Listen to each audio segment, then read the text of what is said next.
It's a bit of a cop-out. It's not necessarily a good solution, but I do think that inadvertently, NIL is going to help a lot of this.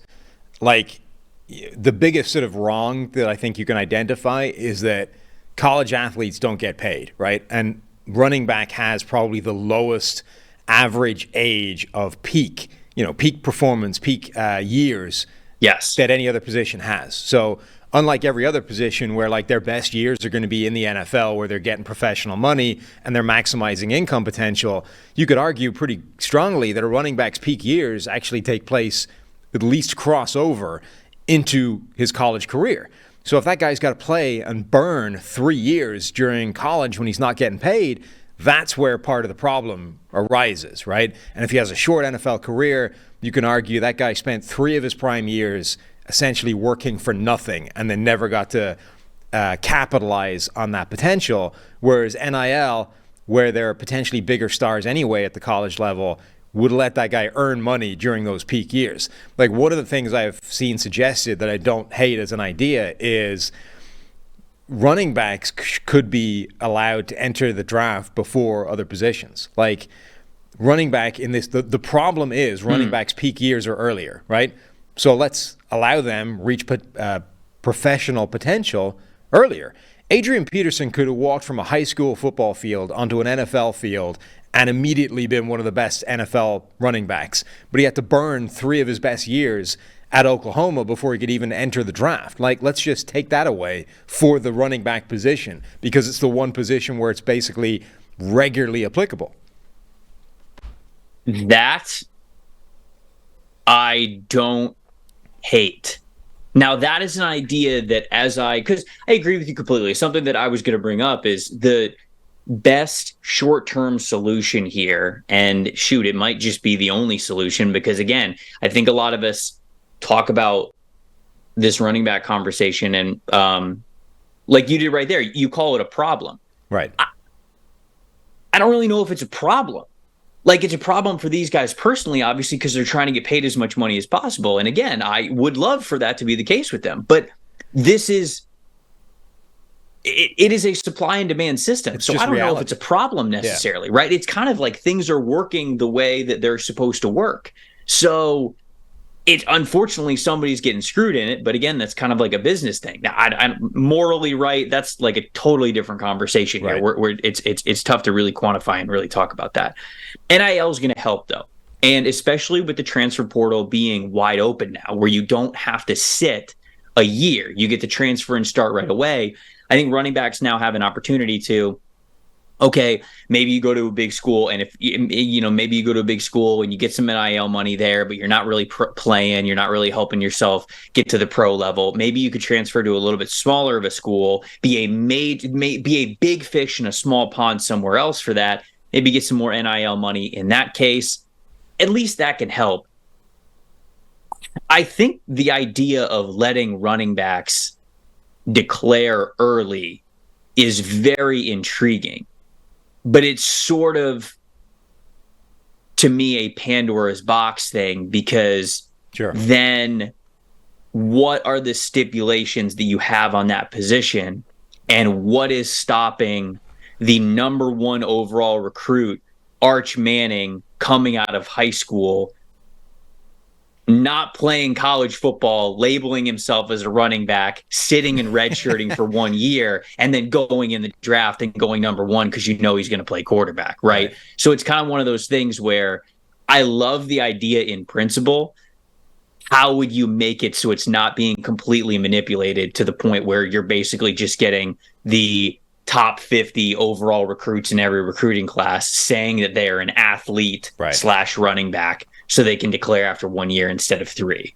I don't know, right? Yeah. That's something that would be another problem that you might have as a result of the solution. No, it would be messy. I think you could potentially do it based off, playing time, snaps in a certain position or whatever, but it's definitely messy. Like, there's no clean solution to this. If there was, it probably wouldn't be a thing. But I'm with you that it's very difficult to sort of label it as something that definitely needs to be fixed because it is market forces at work. It is the league deciding that this position is less valuable certainly than it used to be, and then a lot of people think that it is now, largely running backs. Like, when you look at the kind of group of people that object to the current situation, it's all the running backs in the NFL who feel they're underpaid, and a couple of people who are like, oh, running back is the most valuable position in the NFL. These guys carry franchises, right?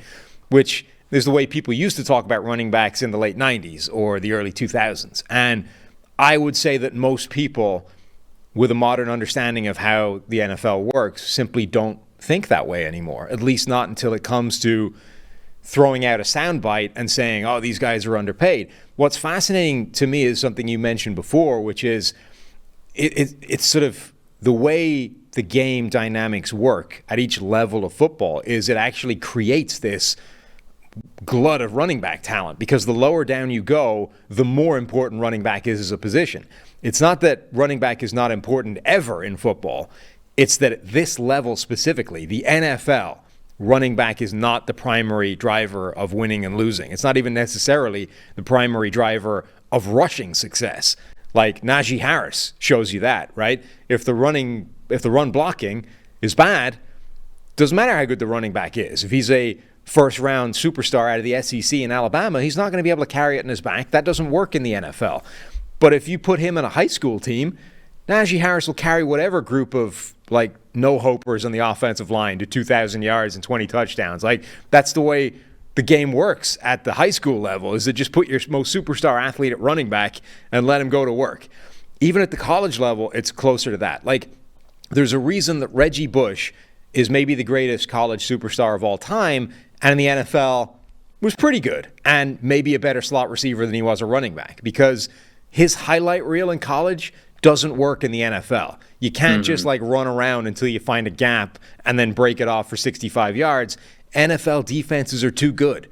They're too good. They're too disciplined. They're too expert at keeping you bottled up and stopping you do the thing that you did all the way through college and all the way through high school. So that's the problem here, is that millions of guys, like all the best athletes, play running back lower down. And then in the college level, they're still arguably the driving force behind a lot of these teams. You then reach the NFL and it just doesn't fly. And now in a salary cap system, you've got to dedicate the money to the offensive line to make sure they have a hope. You've got to make sure the passing game is functioning. You've got to make sure all these different areas have their money. And then you're sort of left looking at what's left in the picture, and you're like, well, why do we want to spend the money on the running back at this stage? We've like fixed everything else so that anybody can make the yardage behind this system.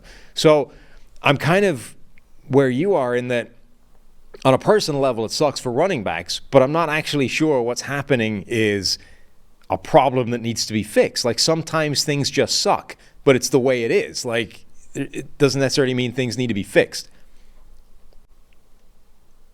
And again, I don't know if fix is the right word, right? Like, unless you think, and maybe you do, like, if you think the NFL shouldn't have a salary cap, like if you think the NFL should be like baseball, no salary cap, like whatever, then okay, then you have an argument. If you're trying to abolish the whole salary cap, then maybe you have an argument there. But even if you abolish the salary cap, the overall number that running backs would get paid would go up. Right.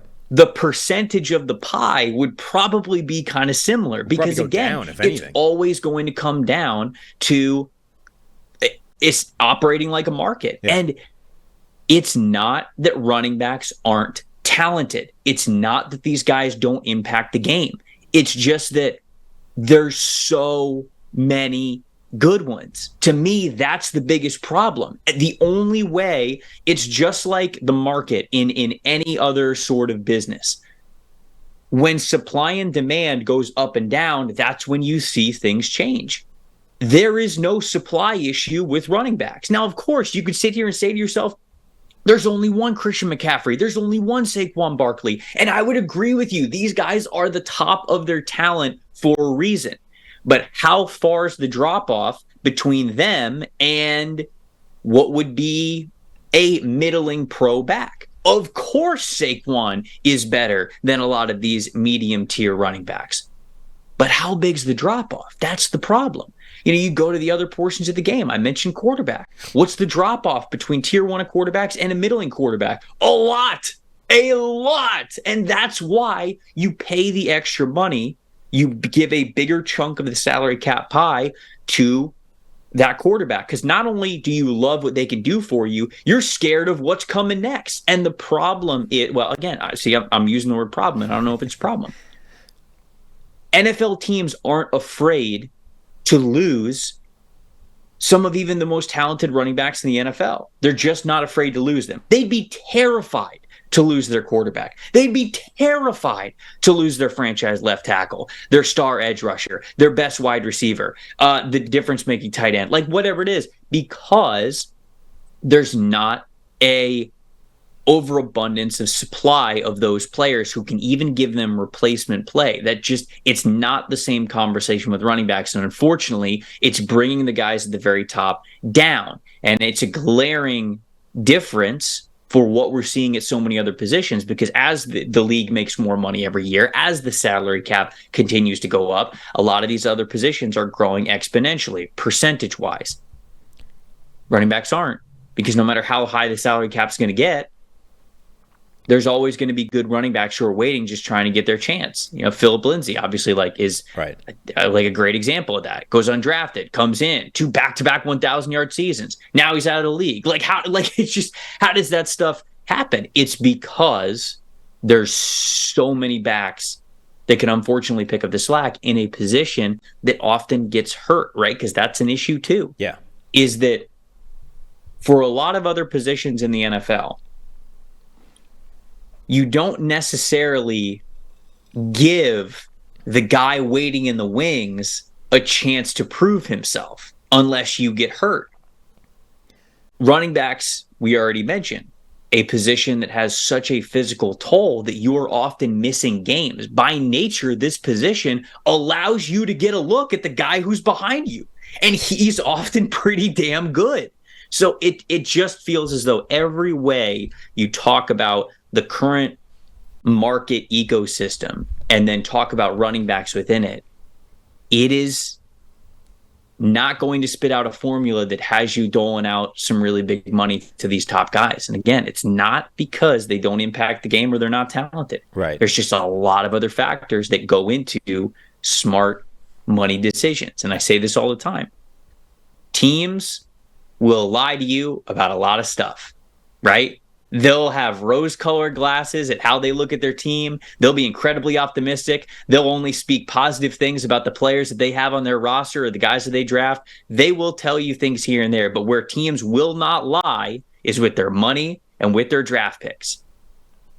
And that's, I think, when you see the truth come out about how they value a lot of these different positions.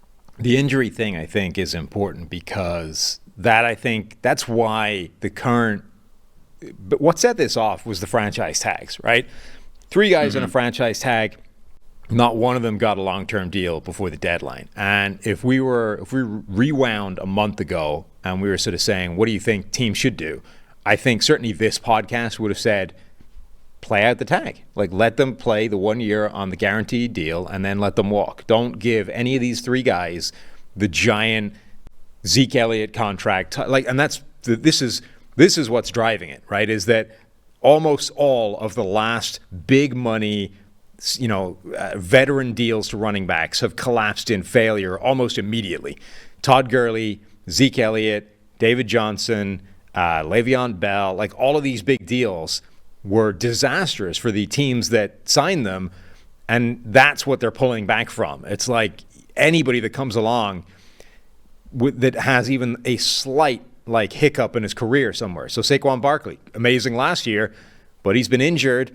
He's not necessarily carried the team on his back outside of last year. If you're the Giants, you're looking at that and saying, this could be Todd Gurley 2.0. Do we want to give him that contract? No, let's play him on the franchise tag and let's see how it plays out. Maybe it doesn't back up from a year ago. So that, I think, is what's driving this whole thing.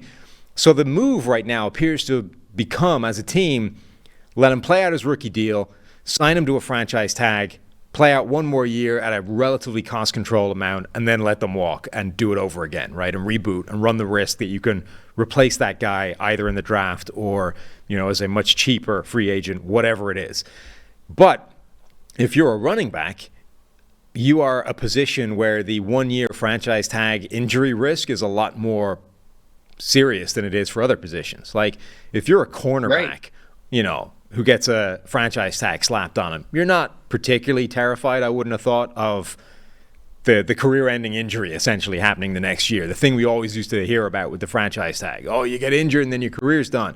If you're a corner, you're probably not, that concerned about that. If you're a running back, depends what injury. If you rupture your Achilles or something. Of course, but it's always thing. But generally, I would say as a corner or any wide receiver or whatever, you're probably not terrified of that as a prospect, right? You're like, I'll take the $10 million, and for them it's a lot more. So I'll take the guaranteed money and I'm fine. I'll bet on myself, and the next year I'll get paid. As a running back, though, you're looking at that and saying, A, it's a year in this running back career and lifespan, that's a long time. And B, the prospect of me picking up an injury that materially affects that next contract is a serious one. So that, I think, is the thing that's driving this whole dynamic. And I want to talk about the franchise tag in a second, but just circle back around to Christian McCaffrey, because I think he's a really good case study of how complicated the dynamics at play here are. Generally speaking, we are sort of saying, look, running backs are not the primary driving force behind their own success, right? They are dependent on a bunch of other influencing factors like the blocking, like what the offense does generally, all this kind of stuff. But it's not to say that they don't affect it at all, right? And Christian McCaffrey is a great example of that. He goes to San Francisco, and Kyle Shanahan clearly covets the talent that Christian McCaffrey can add above and beyond the never-ending list of running backs that Shanahan is able to plug in and get immediate success from. Now, it's not as simple as saying, well, look at the 49ers' offensive success once McCaffrey arrived, because that also basically tallies with the moment Brock Purdy starting as well. So there's always a confounding factor involved. But the point being, McCaffrey can come on to an offense that's already cooking and make it look amazing. On the other hand, there's quite a large body of evidence. I don't know exactly where this ended up by the time he left, but let's say at least half the time in Carolina, there was evidence that said that offense got better when he wasn't on the field. Like, arguably the best running back in the NFL, the Panthers had more success when he wasn't in the lineup not because McCaffrey was dragging them down, but because the other things weren't as good as they needed to be for him to maximize like how good he could be, and force-feeding everything through McCaffrey was making the overall efficiency of that offense worse. So McCaffrey is this amazing example of how complex the dynamics are, and basically saying unless you have an amazing situation, the running back probably isn't worth investing the money in, because you're better off fixing something else in the offense that isn't firing on all cylinders.